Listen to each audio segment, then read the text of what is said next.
should have a copy of this presentation on their desktop already. And so you should open it, and then the reason I had you open this is because there's hyperlinks in the text, and in order to see the hyperlinks, you have to open the presentation mode. That's fine.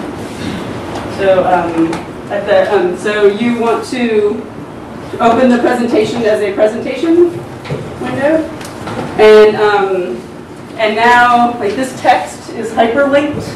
So when you click on it, it will open a website separately. Okay. And the reason is that way you can follow along with my presentation and see the websites at the same time as me. Okay, so this is a explanation of different methods of using online resources and Google Earth to find localities. And I think a lot of you have already been using Google Earth and other resources to help you find localities on maps.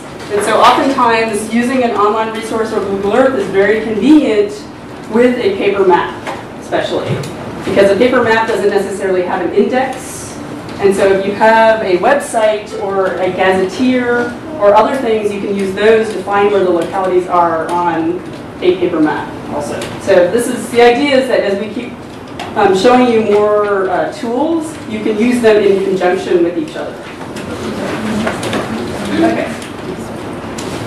So the first link I just wanted to show you, this is something you've seen before probably. There's also a link off of the ORNIS page. It's called Online Georeferencing Resources. And this is also from the HERTNet page. So this is a website that myself and Heather maintain things on here, and they basically have a lot of documents and different websites that we've used a lot for georeferencing. And so if you have any websites, especially for Europe or for Spain, that you want to tell me about, I can add them to this page. So, and as I said, the beginning of this page are documents that we've already showed you mostly, but it's a good place to find everything. And this is also where we have, you can open it in Spanish, and all the explanations here are also in Spanish.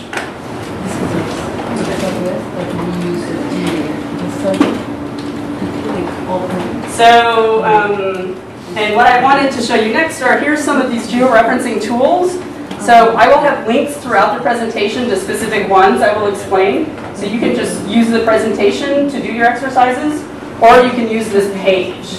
It's a little hard to find things because this page is not in alphabetical order. It's just sort of in the order that we use them. So the ones we use more commonly are up at the top. So, okay. So anyway, let's move ahead. And also Google Earth, most of you probably use, but if you want to use this at home, it's not actually a website. You have to, there's a website you go to, and then you download the program onto your computer. And in order to use it, you have to have internet access on your computer. There's no desktop model. And anyway, okay, so now I'm going to go through and explain several of these in detail. But one more thing about this page is,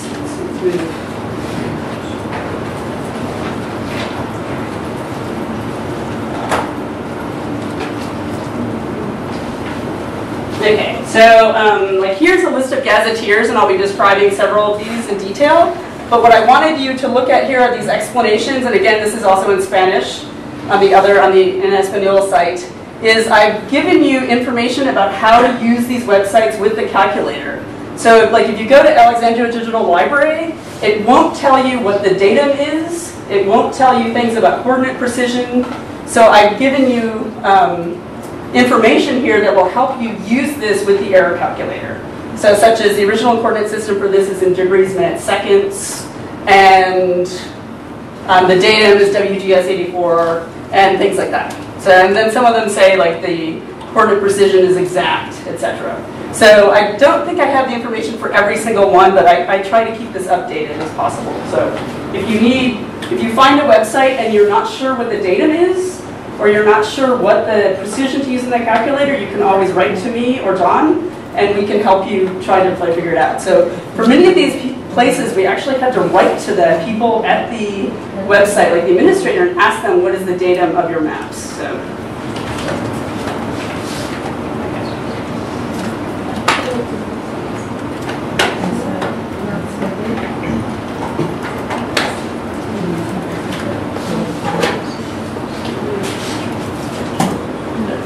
Okay, so the first website I'm going to talk about is NEMA. And the NEMA data is the National Imagery and Mapping Association. So this is a US agency, but it's data for the entire world. And it's also called, their website is also called GNS, which is the Global Network. I'm sorry, I forgot. We'll see when we open it. But so it's worldwide data that you can get. It's basically a gazetteer. So a gazetteer is a collection of information with localities and latitude, longitude coordinates with it. And the importance about showing you the NEMA data is many different gazetteers use the data from NEMA and show it to you in a new form. And so throughout my talk, I'll have maybe 4 or 5 other sites that actually use this data from NEMA. They download it, and then they put it in a new form that you can search with. So, and it's not bad data, like the coordinates are good, but the problem is it's only precise to the nearest minute, right? So that's not very precise. They'll report degrees, minutes, seconds, but for the most part, they're really only precise to the nearest minute. And you'll see when we look at the localities, you'll see that often they put 0 seconds, and they're rounded off in the minutes. Okay. So, and it's important to know that because all the other websites that use this data will also, the original coordinate system that you're going to use in the calculator is going to be degrees, minutes, seconds, and your precision is only going to be to the nearest minute. So in that way, it's going to give you very large errors because it's going to give you half the distance of half of the distance from 1 minute to the next. And the datum is WGS84, and so now we can open it. So if you click, I can use this, right? If you click on here. Okay, so this is the front page of the website, and basically you use this to search for names of places, and it has names of like provinces or administrative levels. It has names of rivers in it. It has names of any kind of a feature. So it'll have. You can also download this data and as a text file, and you can show it on a GIS, and we will show you that tomorrow. So it has a lot of data and it's for every country in the world. And so let's do a search.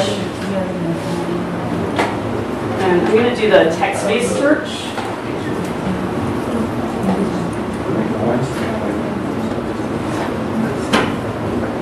Let's see. Sometimes it's a little slow when there's 30 of us looking at it, but so maybe let me do my search first, and then you guys can try a search, just because I found that really the site will not work if all of us are searching. So, I just was going to do Madrid.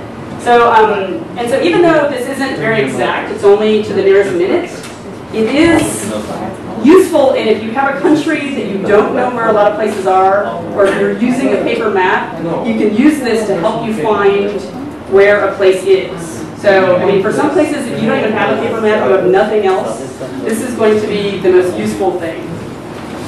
Okay. So I'm going to search on Madrid, Spain.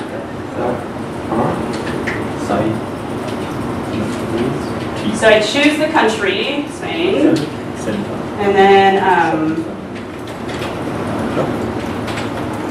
and there's a number of different options here. You can have a starts with, you can have equals, so maybe you only know the beginning of a place name, you can put starts with.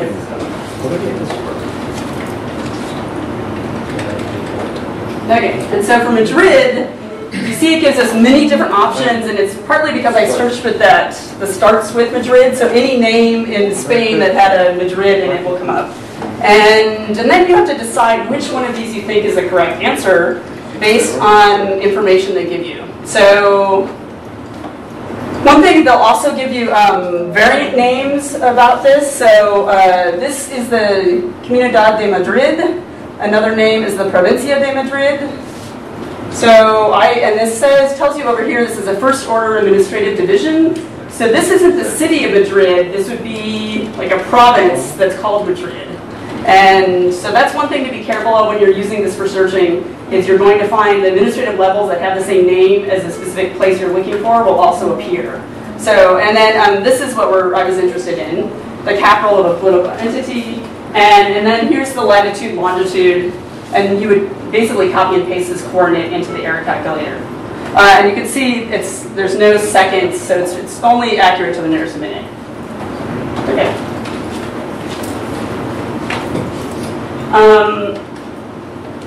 So to go along with that,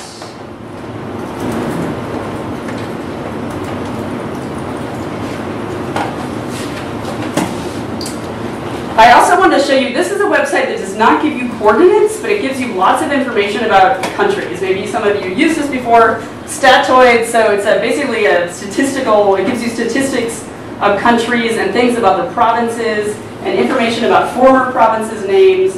And it also gives you some codes that we're going to use tomorrow when we're using GIS. So I just wanted to show you this place. And this is especially useful doing verification. Our verification process, we actually check for whether something is falling in the correct administrative boundary. So is it falling in the correct province? Is it falling in the correct county, state, etc.? And you want to make sure, sometimes you will have a province that no longer exists, so you can't find it on a current map. And so it's useful to look at statoids, and they'll give you all the former province names also.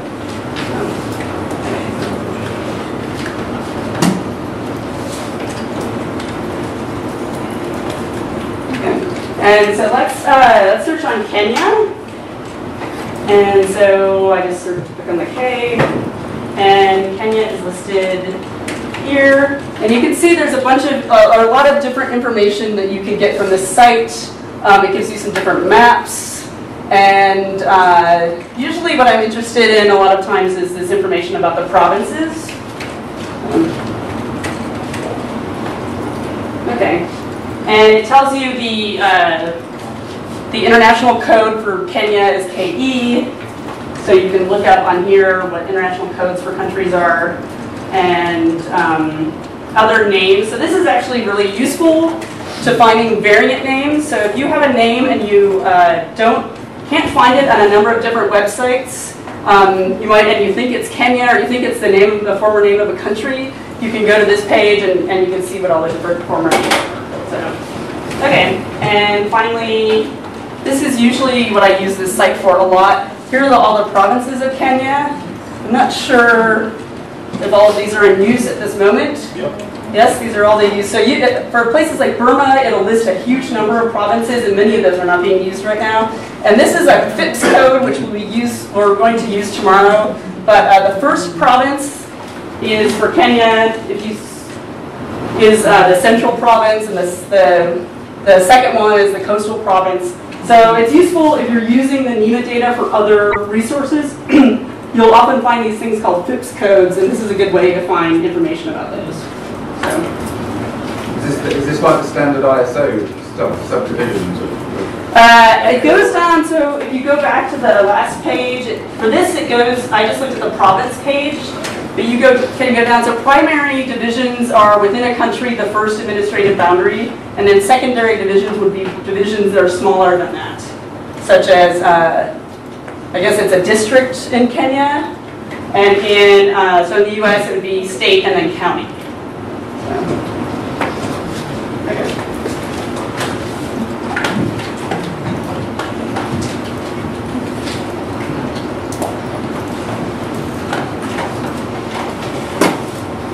Okay, Mapperama is not as useful as it used to be because now we have Google Earth to do a lot of the searching, but I just wanted to show you this also. This is previously, before Google Earth's existence, it was really difficult to take a street address and get an actual coordinate for it unless you had a GIS system.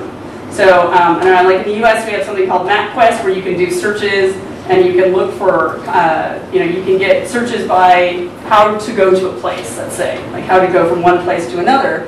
But you could not actually find out the latitude and longitude of that place. So this was one alternative for finding this, and I'll just briefly show you the site.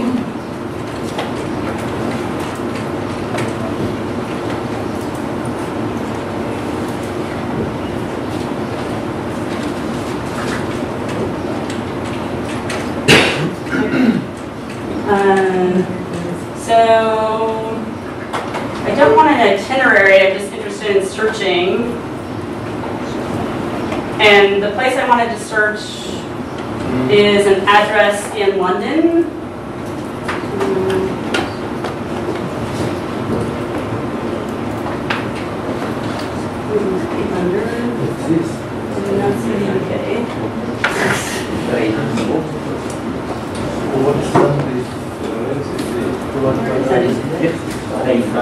Pardon me? Oh, right, that's what, yeah, okay. The site, sorry, is in Spanish and... I'm sorry, what is England called in Spanish?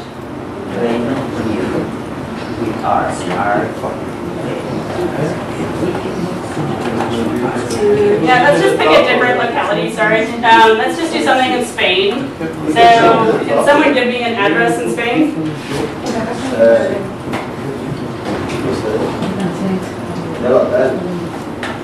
No? You can use Arenal. Arenal. How do I spell that? A-R-E-N-A-L.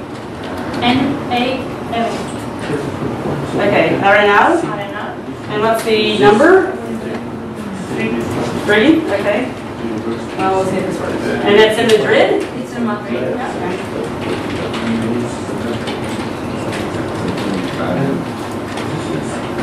It's near Sol, near Puerta del Sol. Okay, so that gave us 2 choices of addresses. One is Calle de Arenal 3. Let's just say that that's the correct one. Okay. Okay, thank you. And so if you look at the map, you can see that we don't really know exactly where the tree is. It gives you a point, but if any of you have searched on like Google Earth or on these kind of websites, oftentimes like my address will not be in the correct spot.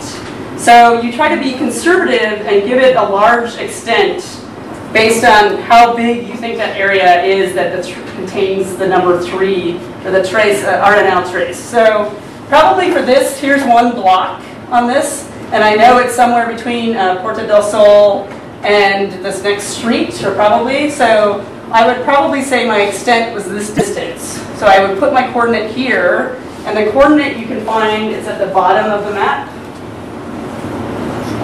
And just right here. And again, this is only to the nearest, you can see anytime they give you the degrees and minutes also, that means that the original coordinate system is probably in degrees, minutes, seconds, and it's only to the nearest minute. And but you can copy and paste the decimal latitude and longitude in your error calculator and use that as your answer. And I would measure an extent on the screen. And so this is sort of odd, but you would actually take a ruler, or you can use an online ruler that you can download. I have a link to it. And you actually measure, we know that this is 200 meters. And so you would just approximate how long, so maybe, so, I don't know, it's probably about 100 meters is what I would say is the extent. It's not the most exact, but I mean, you're already going to be off by a minute, so try to be as exact as you can, but you know, it's within a block. Okay.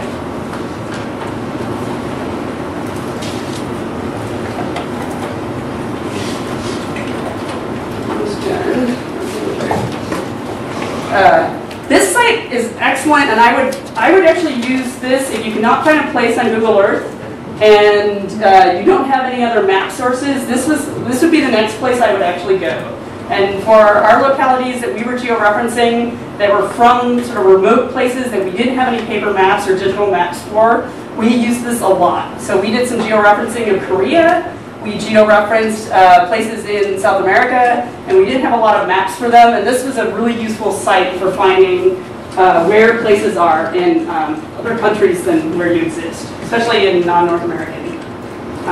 Okay, so again, it uses the NEMA data, so that means that it's only good to the nearest minute. The precision, the coordinate precision is only to the nearest minute, and it has a strange thing where it gives you the location of nearby towns in nautical miles. But you can translate that using the georeferencing calculator from nautical miles to kilometers. So at the bottom of the georeferencing calculator, you can do that translation. I don't know why he did this and just made this site. This is a person who just did this to make it available for people. It used to be called kaye.com. Anyone ever used that? And now it's called Falling Rain. So let's... Yeah, I said you can use Google to translate the nautical miles to kilometers, but you can also use the georeferencing calculator now. So let's actually... well, I'm sorry, let me look at my example.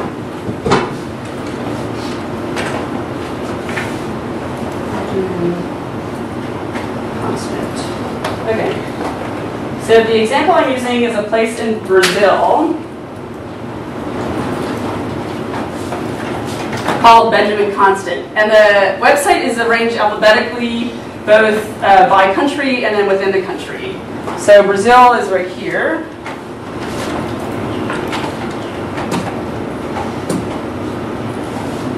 And then you can either look by region, so the region was Amazonas, or you can you can just search by the name of the place, and alphabetically. And so it's Benjamin Constant, so it's a B, and it's B-E.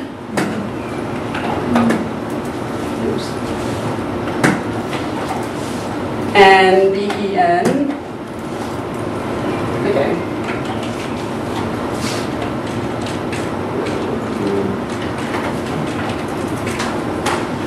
Okay, so here's Benjamin Constant. It's a city, it's in the state of Amazonas, which is what we were looking for. And it actually gives you the latitude, longitude here. And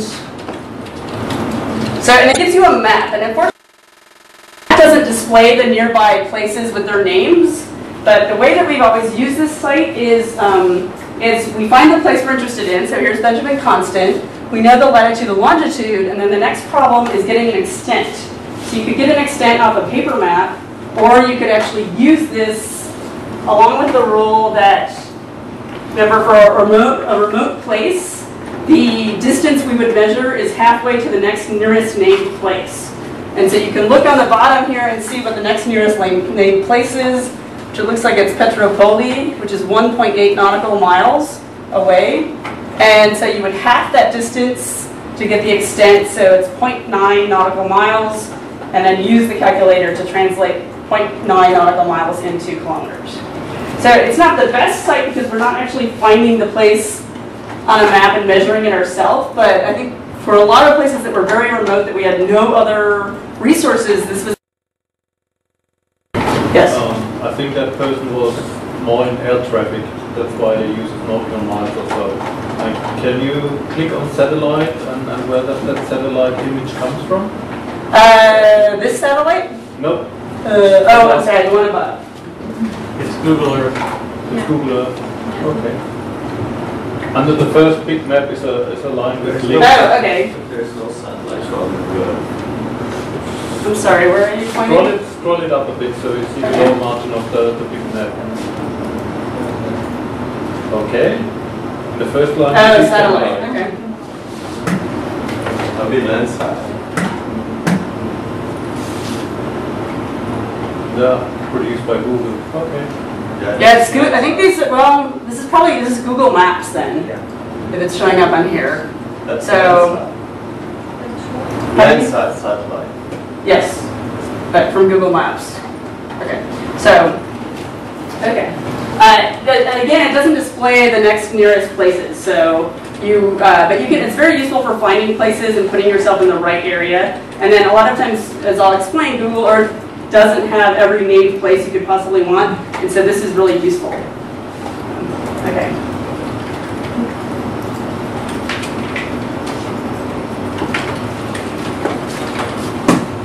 Okay. Fuzzy G is also a website that uses the NEMA data, so again, it's only accurate to the nearest minute. And the idea behind it is it uses fuzzy logic. So if you have a named place and you can't find it anywhere, you looked at a number of different sites and it doesn't seem to exist, it could be that the name of the place was spelled incorrectly.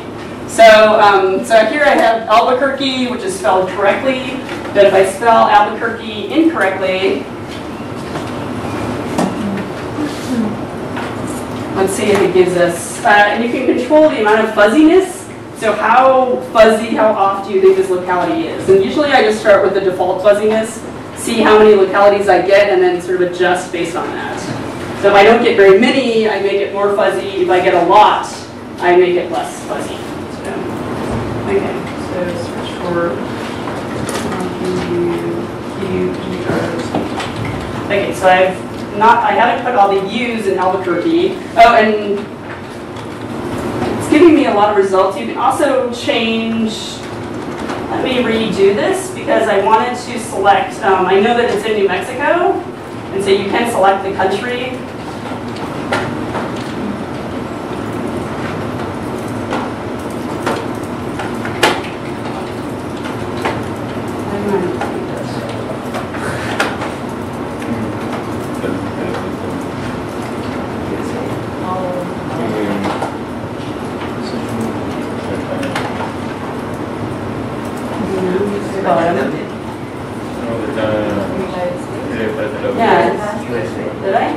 Oh, it's USA, I'm sorry.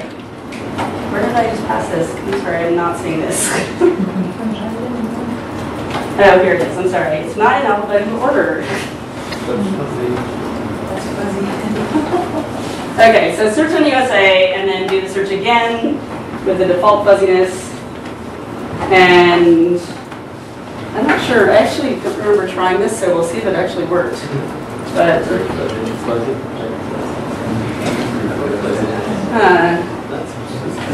no, it's not actually finding it. Yeah, did you find it with more fuzzy? Yeah. Yeah, there you go. So you get the idea. So Albuquerque was spelled so incorrectly that it couldn't find it unless I made it more fuzzy. So, but this has proved really useful actually in the US because people often write their localities, either they misspell it or you can't read their writing. And so they were misspelled when the person was typing the locality in. And so we found a lot of old names of things in like California. So, and you can, I think if you click on it, it actually goes to a map that isn't correct, but here it gives you the latitude and longitude. So, and this actually looks like it's to the nearest second now.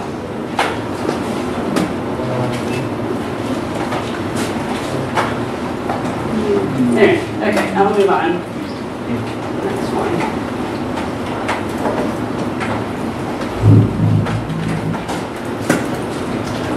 So Alexandria Digital Library we use a lot. The most useful thing I find for this site is it has a lot of old and alternative names of places that you can't find anywhere else. So, and basically it's a large database that was compiled by the University of California at Santa Barbara. And it was supposed to be the database that contained every possible locality in the world. So that's why it was called the Alexandria Library.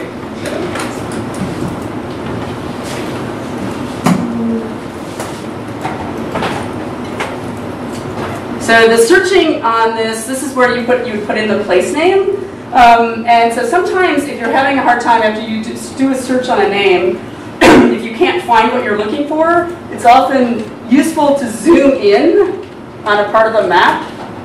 So, and, or zoom out, sorry. I'm going to look for a place that is very unique, so I know it's going to work without me zooming in and out. So, and it's Tiburon and you can't, this is one very important thing about this site, you can't put Tiburon, Belgium. You cannot. You can only type one word in here for the, like you can only put the name of the locality itself. Like if a locality was New Mexico, you could put that, but you can't put a named place with a comma and then a country. So you just have to scroll around here until you find the country you're interested in order to search correctly.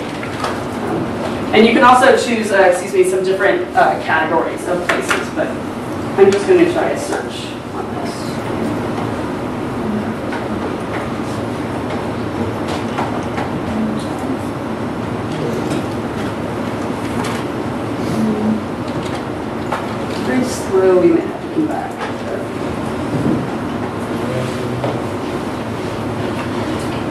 So one feature of this that's very good compared to something like Google Earth is it will give you these alternative names, so old spellings. And it also, yeah, I mean, that's probably the best thing about it is it gives you a lot of alternatives that you wouldn't necessarily be able to find in other sites. So,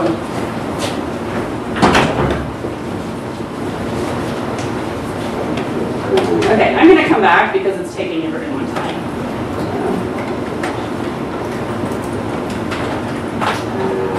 Okay, so the getting thesaurus is also, sorry, for the other Alexandria Digital Library, you can use for getting a coordinate. Again, it's only good to the nearest minute. And for this site, the getting thesaurus, we don't recommend actually using the coordinates off here, but it also has a lot of other alternative information that you wouldn't, especially older names. So the idea is you're looking at maps, and especially for people doing georeferencing for things like from the 1700s, you're not using a name of a place that is current anymore. And so the last site, Alexandria Digital Library, and getting thesaurus would be very useful for finding these alternative names for places, or for mountains, or for anything, actually. So let's try. So my example is New Amsterdam, New York, and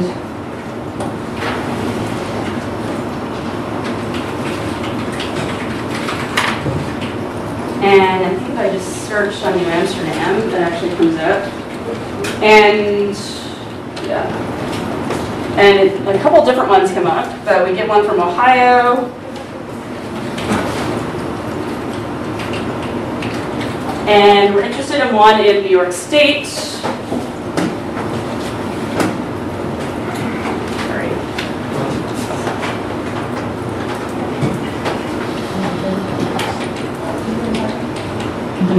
And so this was the former name of New York City. And it gives you coordinates I would not use. John said that the coordinates on here are actually not very good. They're better off the other websites. But it does tell you a lot of different information about the, this actually gives you a lot more information than the previous site, Alexandria Digital Library, will in terms of the history. So it actually has a paragraph here. Okay.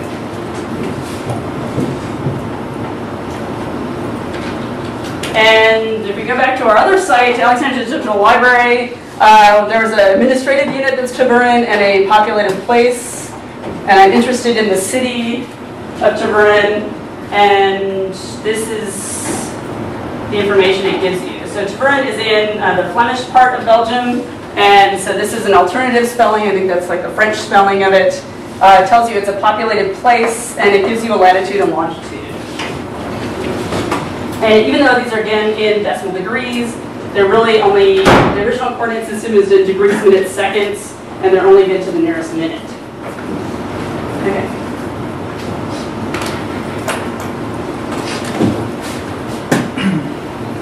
Geolocate I'm actually not going to discuss because we'll talk about that later. And then Google Earth I did want to discuss in some detail, and UTM. So Google Earth is not a website again, it's an application that you download to your desktop. And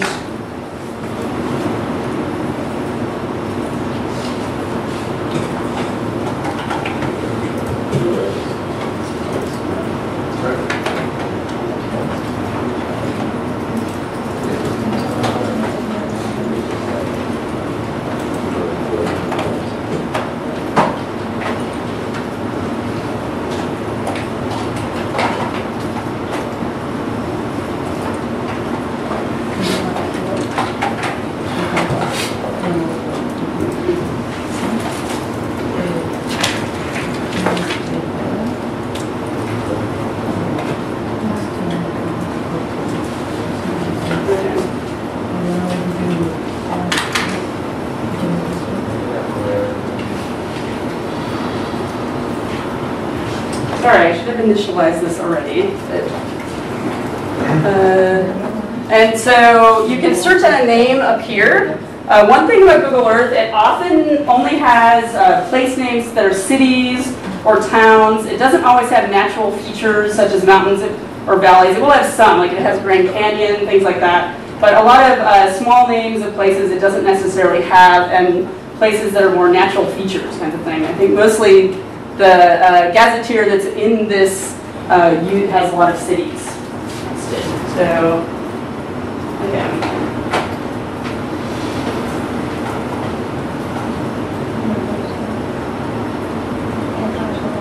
Okay. And I just want to show you a few tricks that you might not realize already. Most people have used this previously. You can measure using Google Earth. And so if you, let me type in a place.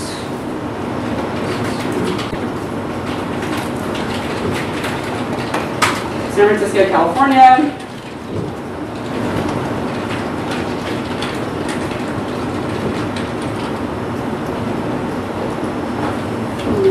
Maybe it will become more clear.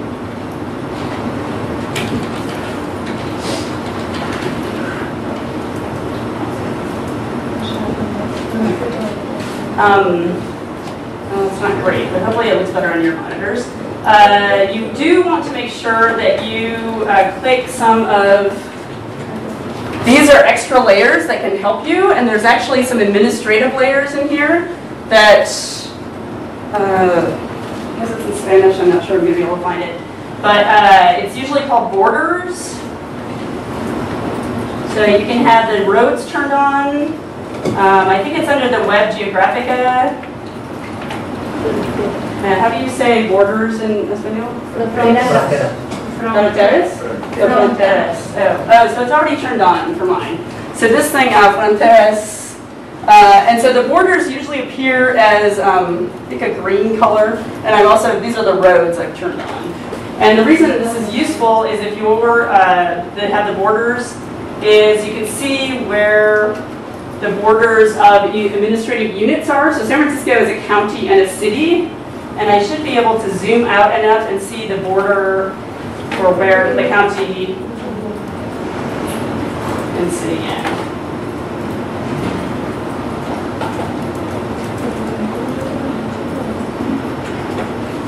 That's right.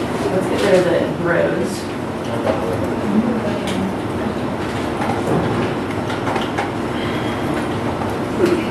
There it goes.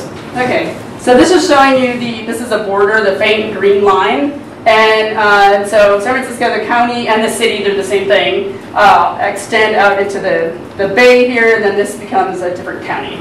So if I wanted to actually measure the size of San Francisco County, even though it goes out into the ocean, I probably would just do the extent of the land, sort of based on what kinds of localities you're looking at. If you're looking at marine mammals, you probably would want to make it bigger. But okay, so you can make a point by choosing this marker. I'm going to here mark it, so to make a mark. And you click on that, and then you can move the point to wherever you want. And so I'm just going to guess and put the point in the middle of San Francisco. And one thing to realize, this is actually very important about Google Earth, that no one, I don't know if you realized before, but the actual georeferences giving you here is the center of this. It's not where the point is. So it's the center of this. So I actually don't even like this as a symbol because it makes you think that that's the georeference and it's really the middle. So, okay, and so I'm putting it, the symbol itself in up the middle of San Francisco, and then you can cut and paste your locality information into your spreadsheet then. You can go into the preferences and change this so it's decimal degrees, and there's some other things. But I did want to show you, so let's say accept. And so I have my point, and I have a coordinate for it. And so once you close this window,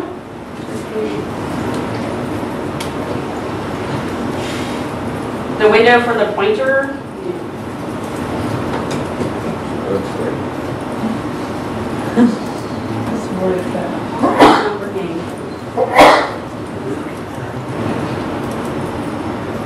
You should be able to right click on it and get the information.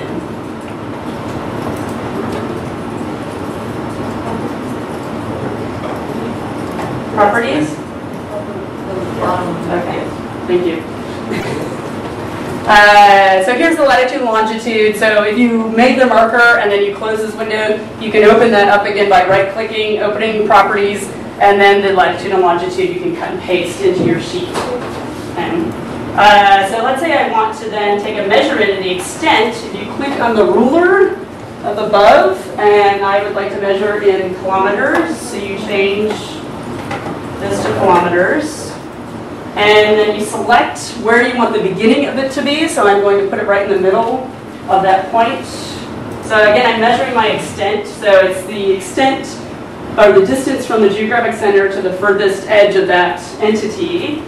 And so the nice thing, you can move your radius of the extent around until you find the furthest point. So it looks like it's about there, 8.13 kilometers. So that would be your extent for San Francisco.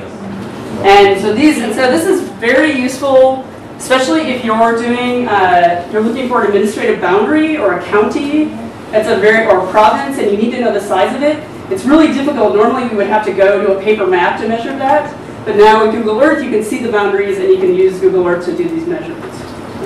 Okay.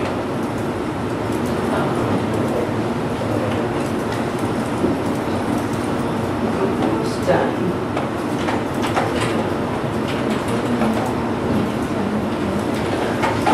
Okay, so this is the last thing I'm actually going to talk about, is Universal Transverse Mercator, so our UTM system. And a number of people have already talked about that. They use UTM in many different countries. The UTM system is universal for the whole world. It goes from 80 degrees south to 84 degrees north in latitude and encompasses all of the longitudes. One thing to realize is that specific countries might have their own UTM system, and you have to know that really ahead of time. So for example, Costa Rica has their own UTM system because they have their own reference point. But for the most part, UTMs should be the same, they should work the same everywhere, unless you know that there's a specific country. So does Panama have its own UTM system, or it uses the same one as the world? Okay.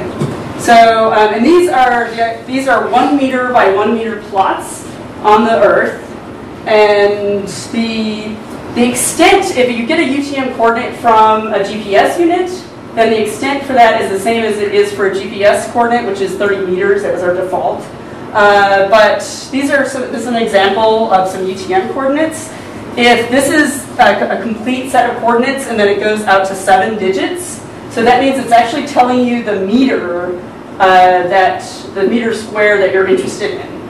But if it only goes, for every coordinate that you lose, you're losing a factor of 10. So if it only has 6 coordinates, then that means it's accurate to the nearest 10 meters. If it only has 5, then it's accurate to the nearest 100, 1,000. So the nearest kilometer would be 4.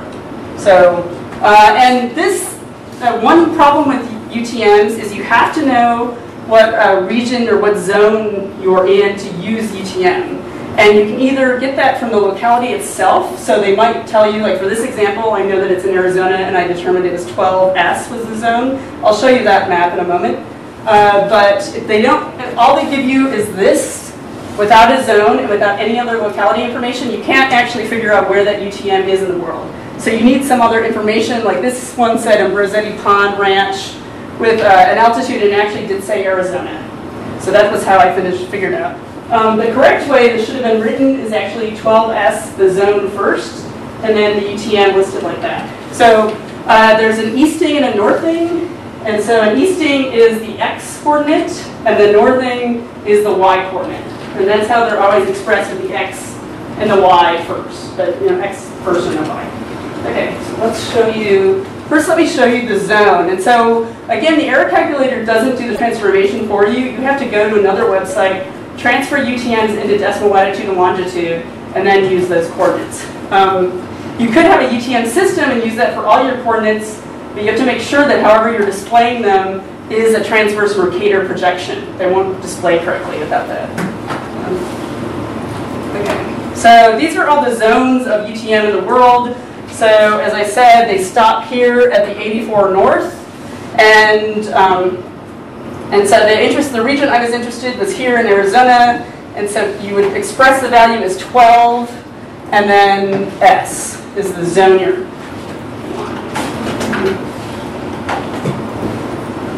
And finally, write down, I have a coordinate written down there. So if you go to this website,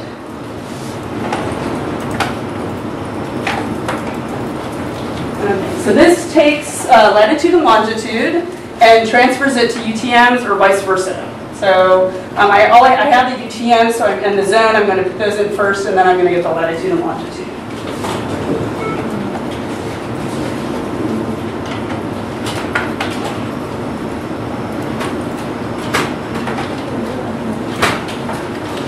And they're always expressed as east and north.